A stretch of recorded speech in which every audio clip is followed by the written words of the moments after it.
بچوں کو نظم کے عنوان تک لے جانے کے لیے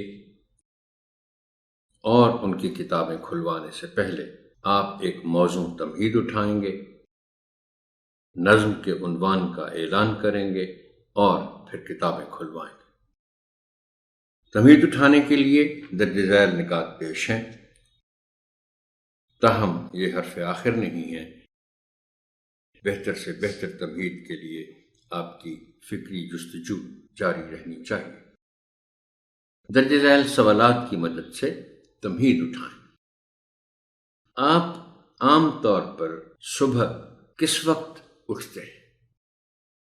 کیا آپ کبھی صبح سویرے گھر سے باہر بھی جاتے ہیں؟ کیا آپ نے کبھی صحن یا ٹیرس سے صبح سویرے باہر کا منظر دیکھا ہے؟ کیا آپ نے کبھی صبح کے وقت مشرق سے نکلتے ہوئے سورج کا نظارہ کیا ہے؟ اور آخری سوال ہے کہ صبح کا منظر آپ کو کیسا لگتا ہے؟ درجہ بالا سوالات پر مبنی گفتگو کے نتیجے میں بچوں کو نظم کے عنوان تک لے جائیں۔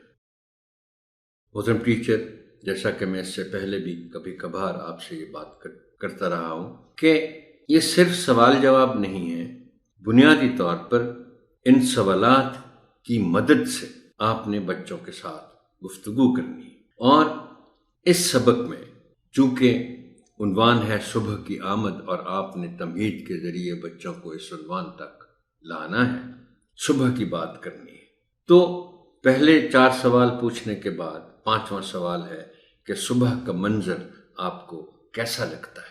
یہاں آپ ایک بچوں کے لیے وضاحت بھی کر دیجیے گا کہ صبح کا مطلب ہرگز بھی سورج طلوع ہونے کے بعد کا وقت نہیں ہے۔ صبح کی آمد کا مطلب ہے کہ جیسے فجر کی نماز کی اذان کے بعد کچھ وقت تو آپ کو اندھیرا اندھیرا سا لگتا ہے، لیکن اس کے بعد وہ جس کو کہتے ہیں نا کہ پاؤ پھٹنے کا وقت، یعنی ہلکا سا اجالا آپ کو نظر آئے گا سورج طلوع ہونے سے کافی پہلے، وہ ہے صبح کا منظر۔